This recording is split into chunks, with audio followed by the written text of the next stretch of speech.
নগদ কোনো ঋণ যদি না থাকে, কিছু ঋণ আছে আজীবন দেওয়া লাগবে, কেউ ব্যাংকের থেকে ঋণ নিয়ে আসছে, এই ঋণ ধর্তব্য না। নগদ ঋণ যদি থাকে যে আমার 1 মাসের মধ্যে 10 লাখ টাকা ঋণ আমার দিতে হবে, সেটা ভিন্ন কথা। এই ঋণ মুক্ত নগদ ঋণ ছাড়া যদি 10 লাখ টাকা কারো কাছে থাকে, তার উপরে হজ, আমাদের মুফতিয়ানে কেরাম বলছেন হজ ফরজ। এখন ধরে নেন আপনার কাছে নগদ টাকা আছে বা না আছে আপনার হিসাব, আপনার স্ত্রীকে আপনি স্বর্ণের রূপার মালিক বানায় দিছেন, এখন তার স্বর্ণ রূপা মিলে যদি 10 লাখ হয়ে যায়, কথা বুঝেননি? আবার তার তো 10 লাখ লাগবেও না, তার তো আর সংসারে কোনো খরচ নাই। হিসাব করে আপনার স্ত্রীর উপরে হজ ফরজ। যতদিন পর্যন্ত হজ না করবে ততদিন পর্যন্ত সে বরকত থেকে বঞ্চিত। এই কি হেদায়েত হয়ে গেছে? হ্যাঁ,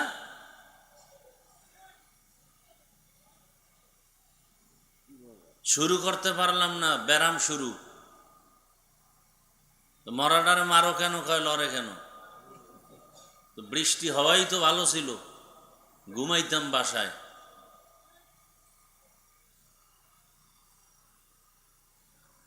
মানুষ আল্লাহর ভয় অন্তরে নাই, যে আজকে রাত্রে আমি বাঁচবো কিনা তারও কোনো গ্যারান্টি নেই।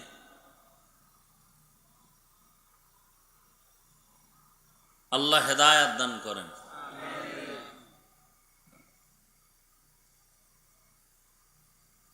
কেউ যদি হজ ফরজ হইছে না করে মরে যায়, অবহেলা, কিছু অজুহাত পেশ করে, নিজেদের বানানো অজুহাত, এটা শরীয়তের অজুহাত না, ওজোর না। কি অজুহাত? মা বাবারে হজ না করাইয়া আমি কেমনে করি, এটা ফাও পেচাল, এটা কোনো শরীয়ী ওজোর না। আপনার উপরে ফরজ, আপনার হক আদায় করতে হবে। আবার কি অজুহাত? বিয়ে শাদী না কইরা কেমনে করি, কত আকাম সাকাম মাঝখানে আছে না, কেমনে হজ করি, মানে হজ করলে বুজুর্গ হয়ে যাবে আর গুনাহ করবে না। এইবার করছে বিয়া, নতুন বউ, এত তাড়াতাড়ি হজে যাই কেমনে, হইছে সন্তান, অজুহাত দাঁড় করায় দিস, কি ছোট বাচ্চা রেখে কেমনে হজে যাই। এইভাবে নিজে নিজে ওজোর বানাইয়া অবহেলা করে যারা হজ না করে, আল্লাহ না করুন, মরে যায়। নবী কি বলেন? ও এহুদি হয়ে মরে যাক না খ্রিস্টান হয়ে মরে যাক, আমি মুহাম্মাদের জিম্মাদার না। কত বড় অভিশপ্ত কথা। এবার হিসাব করেন, একজনে 5 তলা বিল্ডিং এর মালিক, কুমিল্লা নাই, তার সংসার চলতে এই 1 তলা 2 তলার ভাড়ায় হয়ে যায়, বাকি যে ফ্ল্যাট আছে এগুলোর ভাড়া দিয়ে খরচ দিয়ে হজ করতে পারে। অনেকে ফরজ হয়ে আছে, করে না। অনেকে এটা নিজে বুঝেই না যে আমার উপর হজটা ফরজ। অনেক মায়ের নামে স্বর্ণ অলংকার আছে, ফ্ল্যাট লেখা দিছে স্বামী বেচারা আবেগে, পরে না, না খাইয়া কষ্ট পায়। বহু স্বামী আছে আবেগে, বহু বাবা আছে আবেগে সন্তানের ফ্ল্যাট লিখে দেয়, আছে না নাই? এরাই শেষ সময় সন্তানের ধিক্কার শুনে না খেয়ে কষ্ট করে ধুকে ধুকে মরে যায়। এলো অতি চালাকের গলায় দড়ি। যারা মরার আগেই সন্তানের নামে জমিন ফ্ল্যাট লিখে দেয়, এরা অতি চালাক। সরকারি আইন আর ইসলামী আইনেও বাবা মারা গেলে সম্পদ কারা পাবে? সন্তানরা পাবে না। তো আগে দেওয়ার মানে কি? ডাল মে কুছ কালা হ্যায়, উদ্দেশ্য ভালো না। উদ্দেশ্য কি না? ভালো না। এই মরার আগেই অশান্তি। যাদেরকে বেশি আদর করে না মা বাবা, মাথায় উঠায়, এরাই মা বাবার সাথে চরম অপমানজনক আচরণ করে এক সময়। চরম। কারণ ইসলাম যতটুকু দেশে এর থেকে বেশি করা উচিত না। বউকে মোহাব্বত করার মানে কি মা কয়া ডাকবে? হ্যাঁ, এটা হলো অতি চালাকি। প্রত্যেকটা জিনিসের একটা সীমাবদ্ধতা আছে। কি এখানে সমস্যা? ডিস্টার্ব করেন না। প্রত্যেকটা জিনিসের একটা সীমাবদ্ধতা আছে। তো হজের মাস আর কিছুদিন পরে, যারা আমরা হজে যেতে পারবো না, হাজিদের জন্য কাজ হইল 5 দিন। জিলহজ মাস শুরু হবে 19 বা 20 তারিখ এই মাসের। এহরাম যখন পরে ফেলবে, সাদা কাপুন পরে নিয়ত করে ফেলবে, তখন হাতের নখ কাটা যাবে না, চুল কাটা যাবে না।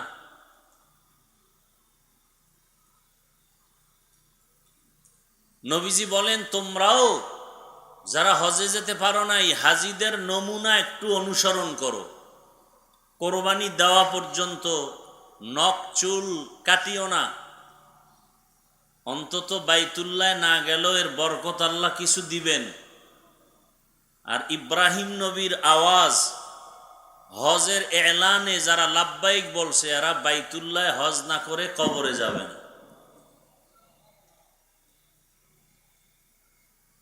হজের মূল বিষয়টা 3 জন ব্যক্তিকে নিয়েই স্মৃতিচারণ। ইব্রাহিম আলাইহিস সালাম, ইসমাইল আলাইহিস সালাম, ইসমাইল নবীর মা হাজেরা আলাইহাস সালামকে নিয়ে। এই যে হজে গিয়া মূল কাজ কি? এহরাম পরা, এটা হলো ফরজ। কাপড় পরা ফরজ না, নিয়ত করতে হবে, লাব্বাইকের তালবিয়া পড়তে হবে, আরাফার ময়দানে অবস্থান করা, এরপরে বাইতুল্লাহ তাওয়াফ করা, এরপরে মিনায় অবস্থান করা। এটা হইল ফরজ না ওয়াজিব। কোরবানি করা ওয়াজিব, মাথা মুন্ডানো, সফা মারওয়ায় সাই করা। তো মিনায় কোরবানি দেওয়া ইব্রাহিম ইসমাইলের স্মৃতি, সফা মারওয়ায় দৌড়ানো স্মৃতিকে আম্মাজান হাজেরা আলাইহিস সালামের স্মৃতি। এই ঘটনার সূত্র যদি বলতে যাই অনেক সময়ের ব্যাপার। আদম আলা নবিয়িনা ওয়া আলাইহিস সালাতু ওয়াস সালাম, তিনি হলেন মানব জাতির প্রথম আদি পিতা। প্রথম, আচ্ছা প্রথম বললে বোঝা যায় দ্বিতীয় একজন আছে। কথা বলেন না কেন? প্রথম বললে দ্বিতীয় একজন আছে। খুব খেয়াল করবেন, মানব বংশের প্রথম আদি পিতাকে, দ্বিতীয় আদি পিতা নূহ আলাইহিস সালাম। বলেন কে? আদমকে বলে আবুল বাশার। আহা, এগো সামনে বসাইছেন কেন? এই পিছনে যাও বাবারা, পিছনে যাও। বাচ্চাদেরকে নামাজের সামনে রাখাও নিষেধ, ডিস্টার্ব। বাচ্চা তো বাচ্চাই, আর ছবি ওয়ালাও কানান নবী। বাচ্চা তো বাচ্চাই, সে ভবিষ্যতে নবীও হতে পারে। বাচ্চা তো বাচ্চাই, বাচ্চাদের যেটা আচরণ ওটা করবেই। ভবিষ্যতে কি হবে না হবে সেটা ভিন্ন কথা। কি আমরা এখন না বড় হুজুর? ইস দুনিয়াতে আইসাই বড় হুজুর? কত ল্যাংডা হয়ে প্রস্রাব করছি, রসুলের সুন্নাত এই সময় তো আদায় হয়ে গেছে। এখন এক দলের নাকি দাঁড়াইয়া প্রস্রাব করার সুন্নাত বাকি রয়ে গেছে। পাগল যত মানুষ। এত ফেতনা আমার দেশটায় ধর্ম নিয়ে, ইসলাম নিয়ে, যা ভাষা নাই বলার।